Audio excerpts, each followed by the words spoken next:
gerade dabei, mich auf das Thema ein bisschen vorzubereiten unseres Kings of War und Warhammer The Old World Projekts und lese mir hier aus dem Invasion Book gerade so ein bisschen die Xyakali durch.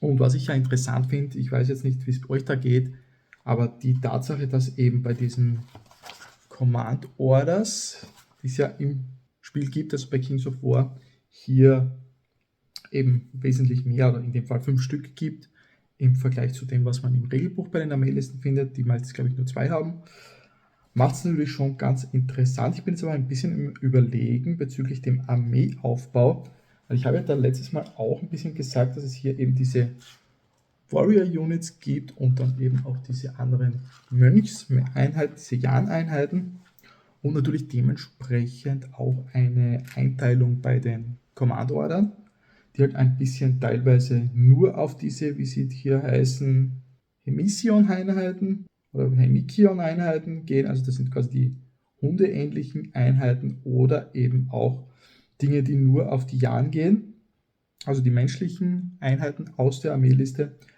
wobei sich das Ganze hier doch etwas in Grenzen hält. Man hat quasi für die Hundeeinheiten 2 spezifische Command Orders und für die menschlichen Einheiten nur eine spezifische. Alle anderen lassen sich hier anscheinend ganz gut für alle einsetzen. Da bin ich aber auch gespannt, wie sich das Ganze umsetzen lässt. Ich finde ja hier zum Beispiel schon die erste Command Order eigentlich ganz gut. Fight on with Honor, Target Number 4+, was eben meistens ist, hier in dem Fall bei allen Command Orders und Description. Units with the Hemition trait only. For each successful result on the dice rolled to issue this order, the units removes 1 damage it previously suffered. Also Lebenspunkte regenerieren. Ist aber jetzt nur für diese Art von Einheitentyp, bin ich schon gespannt. Etwas anders geht hier auf Einheiten, die mit einer anderen, also wo mehrere eigene Einheiten engaged sind im Nahkampf. Dann gibt es hier die Brutal Special Rule und da gibt es eigentlich ganz interessante Traits, also Command Orders so im ersten Moment. Ich muss mich hier auch noch anschauen, was hier gemeint ist oder was habe ich da gesehen. Auf alle Fälle kann man hier zum Beispiel auch Sachen bekommen wie mehr Movement. Das betrifft hier nur die Jan-Einheiten, for the greater good. Dafür bekommen sie aber auch Schaden dafür. Also da ist schon einiges irgendwie möglich, was man hier so machen kann mit der Liste. Es klingt auf alle Fälle schon mal sehr, sehr spannend aus meiner Sicht. Aber ich bin ehrlich gesagt noch ein bisschen überfragt, in welche Richtung ich da gehen möchte. Und auf der einen Seite eben durch die Old World Modelle, die ganzen Jan-Einheiten, die man dann ja auch schon zur Verfügung hat. Und das Ganze in Kombination mit den Originalmodellen hier von Mantic, diesen Mönchseinheiten, da lässt sich schon einiges eigentlich aufbauen. Und man braucht dann eigentlich diese anderen größeren Einheiten, größeren Figuren gar nicht. Aber irgendwie gehören sie dann schon auch in die Armee rein. Also, wie seht ihr das? Was ist euer Fokus, wenn ihr hier die Xyakali aufbaut? Ein neuer Tag und ich sitze hier gerade vor meinem Maltisch und Basteltisch, der ziemlich unaufgeräumt ist. Da müsste ich auf alle Fälle etwas machen. Ist aber natürlich in letzter Zeit nichts passiert, weil ich natürlich auch etwas im Hobby-Tief war und natürlich jetzt im Sommerloch. Hoffentlich ändert sich das jetzt. Deswegen auch hier mal die Vorbereitung. Beginnend das Ganze mal aufzuräumen. Ich werde es euch hier jetzt mal vorsichtshalber nicht zeigen. Vielleicht mal später, bevor ich das Ganze dann wirklich mal aufräume. Auf alle Fälle wird es hier jetzt weitergehen müssen, weil demnächst auch ein Kings of War Spiel ansteht mit meiner Northern Alliance. Und die muss ich natürlich jetzt einmal auch aufbauen auf die aktuelle 4. Edition. Ich habe die aktuelle Liste von der 3. Edition noch und da wird es jetzt auch Zeit mal zu schauen, was hier am Ende dann rauskommt und ob ich die 4. Editionsliste oder die 3. Editionsliste in der 4. Edition so überhaupt spielen kann. Aktuell glaube ich es nicht, aber ich habe so einen Gedanken, es könnte irgendwie hinhauen. Ansonsten muss ich hier vielleicht noch ein bisschen was bauen, um die neue Armeeliste für die Northern Alliance eben auch auf die 4. Edition fertig zu machen. Das Ganze auch jetzt deshalb, weil ich eben ein bisschen auch warten muss auf das Thema Kartei für Warhammer The Old World, beziehungsweise eben auch für das Xirkali-Projekt, das ich ja im letzten Video angesprochen hatte. Könnt ihr euch gerne anschauen. Aber da kann ich eben aktuell noch nichts machen. Das ist noch nicht da bei mir, jetzt zum Zeitpunkt, wo ich da aufnehme. Also habe ich mir gedacht, es steht ohnehin ein Kings of War Spiel an in ein paar Tagen. Und da wird es Zeit, eben die Northern Alliance ganz einfach mal aufzubauen, frisch zu machen, um überhaupt spielen zu können. Und das werden wir uns jetzt auch gleich mal anschauen. Und hier mal das aktuelle Chaos. Unten im Koffer sollte eigentlich meine Northern Alliance drinnen sein, beziehungsweise bin ich mir ziemlich sicher, die wir uns gleich auch anschauen werden, um das fürs Spiel vorzubereiten. Hier auch noch ein paar Ogre und anderes an Figuren für Kings of War und diverse andere Spielsysteme. Und da werden wir gleich mal reinschauen, was wir da so alles für unsere Kings of War Northern Alliance finden werden für die 4. Edition und wie sich das Ganze dann in der neuen Armeeliste präsentieren wird. Und hier haben wir jetzt auch mal aufgebaut alles, was aktuell bei mir so vorhanden ist für die Northern Alliance. Und ich kann schon mal vorweg sagen, es ist sich auf alle Fälle ausgegangen, hier eine legale Liste aufzubauen. Ein paar Sachen sind natürlich noch nötig, wie hier die Base-Änderung für den Charakter, weil da gab es ja eine Änderung jetzt, dass Charaktere auf einer 40 mm Base stehen. Das muss ich noch machen. Ich habe mir dazu aber auch hier mal ein Set von diesen 40 mm Bases geholt. Die sind eigentlich ganz günstig in diesen Paketen, um hier das Ganze mal spielfertig zu machen. Und es ist natürlich nicht alles bemalt, aber zu meiner Überraschung habe ich festgestellt, doch eigentlich mehr als ich ursprünglich dachte. Und es schaut auch mit dem, was noch fehlt, gar nicht mal so blöd aus.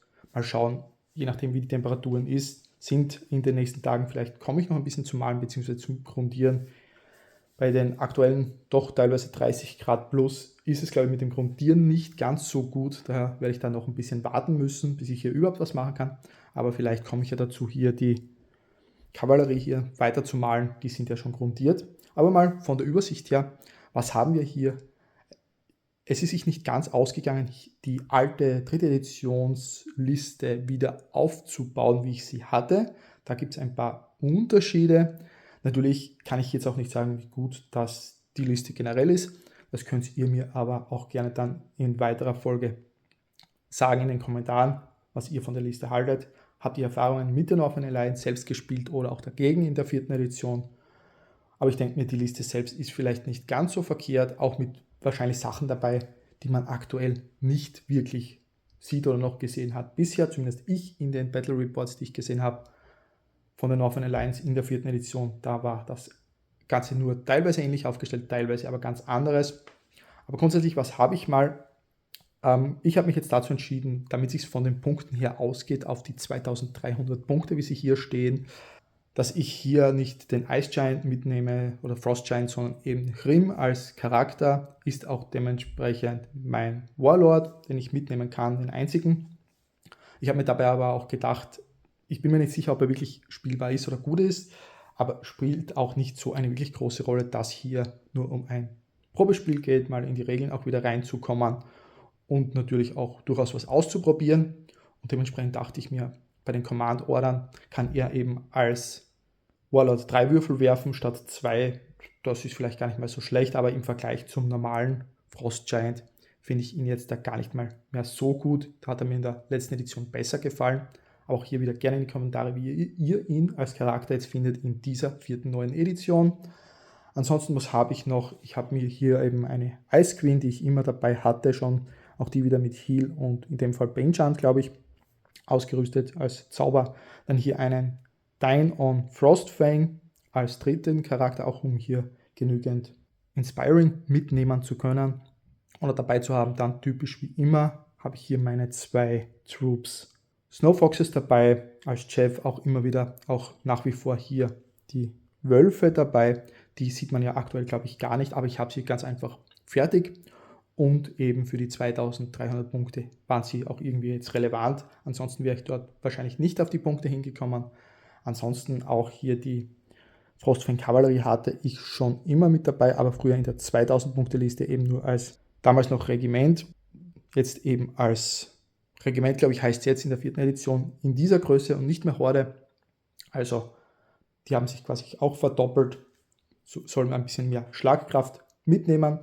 Dann in der zweiten Reihe hinten in der Mitte typischerweise die Ice Naiads, auch wie immer auch auf die Tatsache hin, dass sie eben wieder mit der Ausrüstung immer auf die 4 treffen. Auch das habe ich beibehalten. Den magischen Gegenstand gibt es nach wie vor. Dann auch hier Heavy Infanterie habe ich nach wie vor dabei. Finde ich jetzt eigentlich auch ziemlich gut, so wie sie jetzt in der 4. Edition mit den Regeln her sind. Schauen wir, was hier ein Update in einem der folgenden Bücher möglicherweise dann bringen wird. Und was ich auch dabei habe, wieder auf der rechten Seite, sind eben die Snow Trolls. Auch hier diesmal wieder in der großen Ausführung, was ich bei 2000 Punkte ja nur in der kleinen Variante hatte, ohne die zweite Reihe. Deswegen auch nur die 3 bemalt. Aber fürs Testspiel, auch hier schaut es erstmal gar nicht so blöd aus, wenn hier diese 2 Modelle noch unbemalt dahinter stehen. Ansonsten in der letzten Reihe, da hat sich ein bisschen was geändert, denn hier habe ich früher Infanterie gespielt, eben mit Beschuss, mit den Javelins. Deswegen auch hier 2 Regimenter fertig und das eigentliche Nahkampfregiment in der Mitte habe ich, wie man sieht, nur angefangen und nie fertig gemacht, weil ich die eigentlich überhaupt in den vorigen Editionen oder in der 3. Edition, wo ich eben angefangen habe zu spielen, nie verwendet habe. Die wollte ich dann so nebenbei aufbauen, aber da ich die Einheit nie eingesetzt habe, ist das eben nie fertig geworden.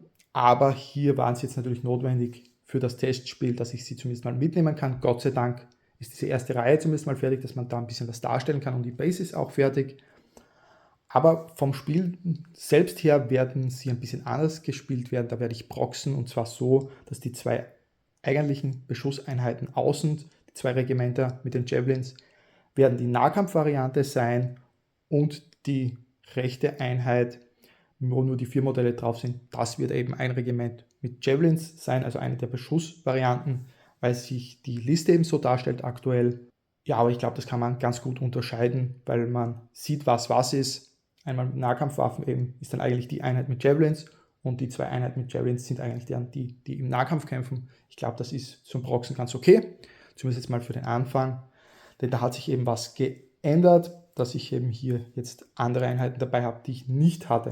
Dann hatten wir, wie gesagt, schon Grimm dabei als mein Warlord und hier ganz außen, wenn man noch ein bisschen schaut, habe ich noch eine zweite Einheit, ein zweites Regiment Snow Trolls zusammengebaut damals. Das war auch noch nie eingesetzt und dementsprechend auch nicht weiter bemalt. Da werde ich noch schauen, vielleicht schaffe ich es hier, die Liste noch aufzuwerten oder beziehungsweise umzubauen, dass ich das so spiele mit diesen beiden Snow Troll Regimentern. Aber hier glaube ich, wäre es dann ganz gut, auch einen Snow Troll Prime mitzunehmen. Da habe ich aber aktuell noch nichts fertig oder nicht einmal gebaut. Das wird sich bis zum Testspiel wahrscheinlich dann nicht ausgehen. Also diese zweite Snow Troll Einheit einmal wegdenkend. Das, was wir hier herüben gesehen haben, ist die aktuelle 2300 Punkte Liste.